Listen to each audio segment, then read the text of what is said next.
Hello everyone, ఈరోజు sales force interview question ఏంటంటే what is matching rule and duplicate rule.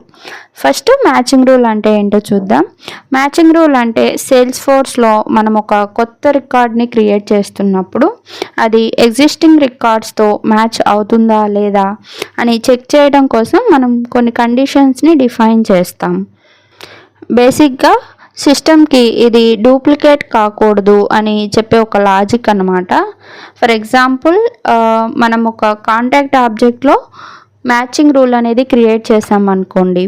ఈ rule వలన ఏమవుతుందంటే మనము ఒకే email and phone number use చేసి న్యూ కాంటాక్ట్ని క్రియేట్ చేసినప్పుడు సిస్టమ్ ఇమీడియట్గా ఒక అలర్ట్ని అనేది ఇస్తుంది. లైక్ ఇది duplicate one, already same email and phone నెంబర్తో ఎగ్జిస్టింగ్ కాంటాక్ట్ అనేది ఉంది అని చెప్పేసి అలర్ట్ ఇస్తుంది. Next one duplicate rule. Matching రూల్లో ఐడెంటిఫై చేసిన డూప్లికేట్ రికార్డ్ని ఎలా హ్యాండిల్ చేయాలి అనేది మనం ఇక్కడ డూప్లికేట్ రూల్లో డిఫైన్ చేస్తాము.